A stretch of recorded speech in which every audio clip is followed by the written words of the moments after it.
Bem, iniciamos agora as ideias do segundo módulo, que é o mundo romano, e começamos com o ponto 2.1, os espaços Roma, Itália, Mediterrâneo e a Europa.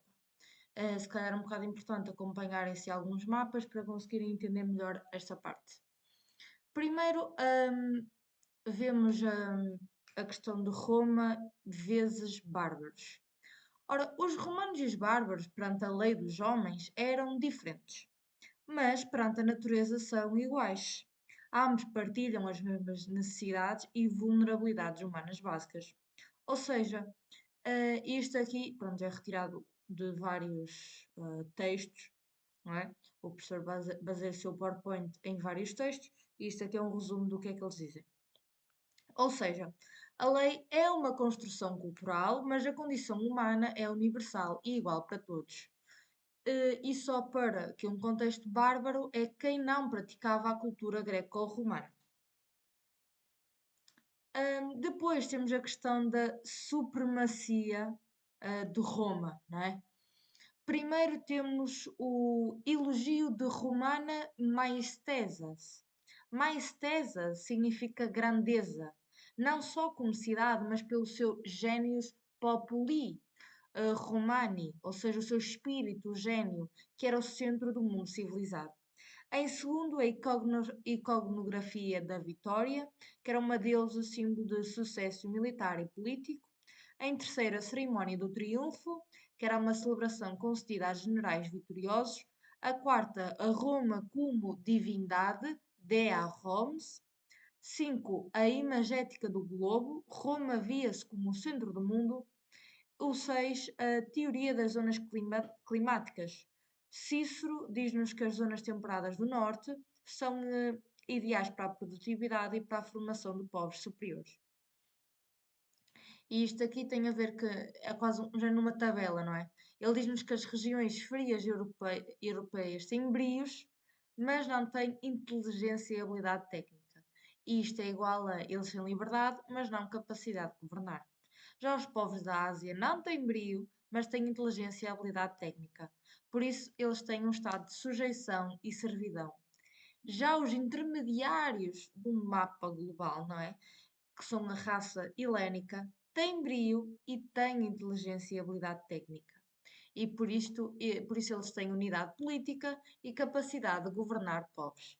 Isto, claro, são os romanos a escrever sobre eles próprios, não é? Em sétimo lugar, temos o Vicariato de Júpiter, o império concedido pelos deuses, especialmente Júpiter. Ora, Cícero elogia Rómulo, o fundador da cidade de Roma, pois ele não fundou Roma junto ao rio, em que iria haver maiores ataques marítimos. E por isso só assim é que Roma tornou-se um grande império duradouro. Também estar junto a um lugar, junto a um rio, iria haver um perigo de comércio, sem haver tanto comércio marítimo, então Roma mantém-se frugalitas, ou seja, vivem do fruto da terra. Roma é uma pátria comum, porque embora nasças em outras zonas da Itália, então tens pátria por natureza, tens uma pátria por cidadania. Assim, e aqui abro aspas, assim também nós chamamos pátria àquela em que nascemos e àquela que nos recebeu. Roma também tem uma grande importância histórica. Abro aspas novamente. Os romanos subjugaram não algumas partes, mas quase toda a terra habitada e deixaram um poderio tão vasto que é impossível aos nossos contemporâneos resistir-lhe e aos nossos descendentes excedê-lo. Em terceiro lugar, a importância de César. Abro aspas. No século I a.C., a Europa ainda não existia. A própria Roma não passava de uma potência mediterrânea cuja expansão até essa data se achava limitada às regiões ribeirinhas do Mediterrâneo. Foi devido à iniciativa pessoal e ao gênio militar de Júlio César que a Europa continental se incorporou na civilização do grupo mediterrâneo. E por último, a importância de Augusto. Abro aspas. ah, Quer dizer, ok, abro aspas. Na realidade, a vitória de Augusto em Ácio, em 31 a.C., contra Marco António e Cleopatra, salvou a civilização europeia de ser absorvida pelo Antigo Oriente ou submergida pelos bárbaros do Ocidente. No Oriente, o Império Romano dilatou a civilização grega e a vida municipal. no Ocidente fez entrar a Europa Ocidental e Oriental na órbita da civilização mediterrânea e criou um sólido baluarte contra as invasões bárbaras. Augusto e os seus generais completaram a obra de César. Fecha aspas. Ou seja, o povo romano tem, na verdade, o seu território no centro do mundo de todas as regiões da Terra. Com efeito, os povos apresentam-se em Itália muito equilibrados, tanto no que diz respeito aos membros corporais, como ao vigor da inteligência em relação à força anímica. Com efeito, como o planeta Júpiter se mantém temperado, correndo do meio entre o quentíssimo Marte e o frigíssimo Saturno, do mesmo modo a Itália, situada entre as zonas setentrional e meridional, possui pelas misturas de uma e de outra parte virtudes temperadas e invictas. Deste modo, pelos seus engenhos, rompe as forças de bárbaros e pelas suas decisões vence com uma mão forte os estratagemas dos meridionais. Não coloquei de quem esta citação, mas provavelmente de Cícero, porque ele é que colocou metade das citações que estão que encontramos de Roma. Assim, a Divina Mente dispõe a nação do povo romano numa região escolhida e temperada, a fim de que se apoderasse do império do mundo. A superioridade de Roma surge então que a Grécia, por exemplo, tem muita sorte porque possui estações mais bem temperadas do mundo. Que é importante vermos quais são ir ver um mapa das zonas que os gregos tinham no mapa, não é mundo. Heródoto fala-nos sobre os indianos e diz que o extremo das regiões habitadas é a Índia. Aí os animais são todos muito maiores, mais ouro, mais qualidade de frutos, etc. Já Heródoto, sobre os etíopes, diz que a Etiópia é a última das terras habitadas. Tem muito ouro, grandes elefantes, toda a espécie de árvores selvagens e homens que são, de entre todos, os maiores, os mais belos e os que têm a vida mais longa. Aqui depois tenho uma pequena expansão em Itália, as datas, é só para ter uma noção geral, acho que não é preciso decorar. Em 396 temos a conquista de Veios, em 343 o dedito rendição de Capua, em 333 o domínio sobre o Lácio e a dissolução da Liga Latina, em 327 a Segunda Guerra Samnita, em 326 a anexação de Campânia, em 312 a ocupação de Etrútia, em 272 a conquista de Tarento, cidade que esteve a ajuda de Pirro, rei do Epiro. A expansão, então, no século III a.C., temos a expansão para a Península Itálica, Sicília, Sardenha, Córcega, Costa Dálmata, Costa Oriental e Meridional da Espanha. No século II, isto é a.C., no século II, Alta Itália, Galia Cisalpina, sul da Gália, a maior parte da Península Ibérica, com exceção do Noroeste, e Catargo. No século I, a Gália, Alpes e região subalpina do Norte, Noroeste da Península Ibérica, Dalmácia e Mécia com Dardânia. Já no século I depois de Cristo, a Panónia, a Britânia e o campo de Decumatus, e no século II depois de Cristo, a Dácia.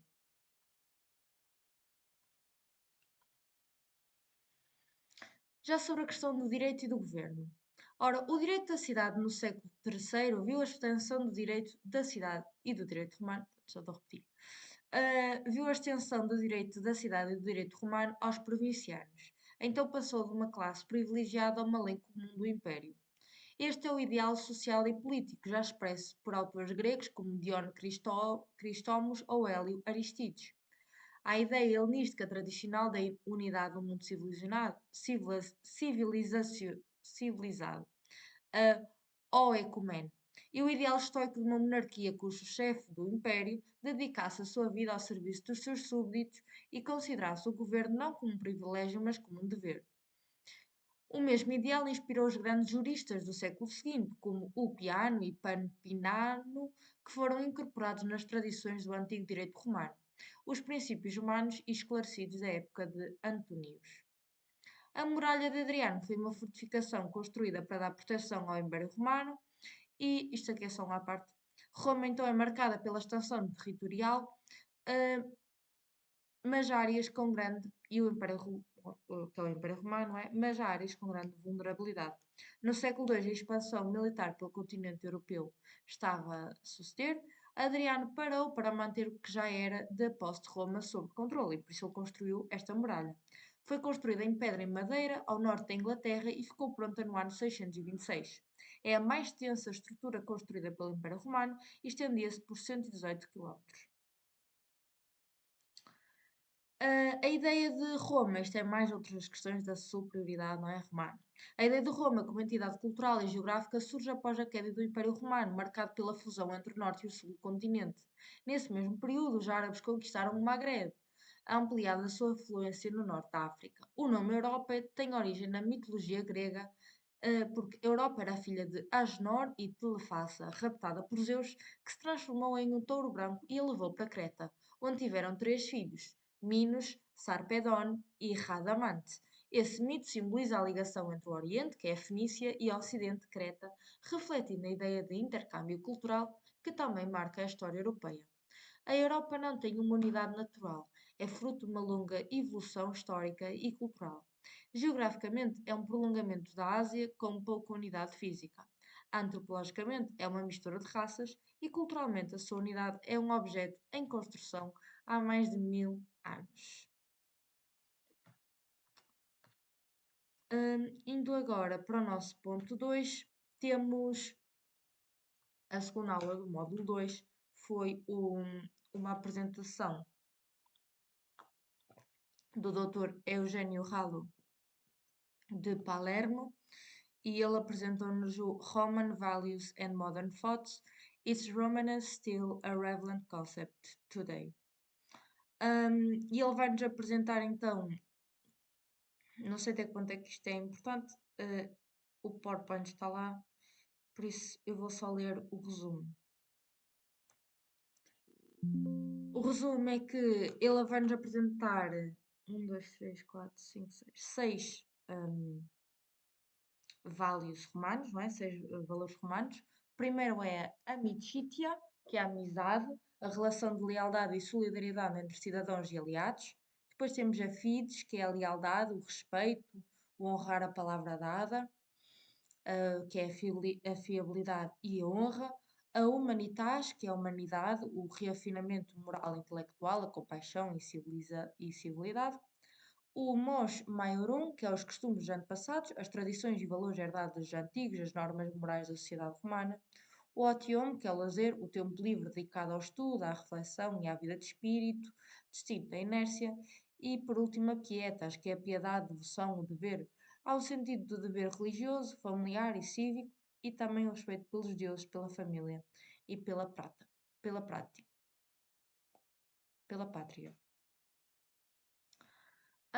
Como conclusão, hum,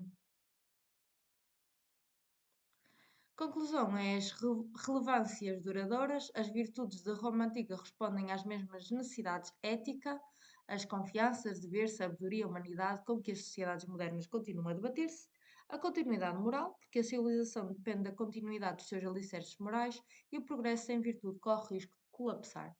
E o equilíbrio entre a tradição e a mudança. Os valores antigos não são limitações, mas sim bússolas morais que orientam a adaptação moderna. A aspiração humana universal, estas virtudes exprimem uma busca intemporal do sentido, justiça e excelência ao longo das épocas e das culturas, a aplicação prática nas modernidades, desde a ética empresarial até a educação cívica, as virtudes antigas podem moldar a liderança, a cidadania e a vida comunitária contemporâneas.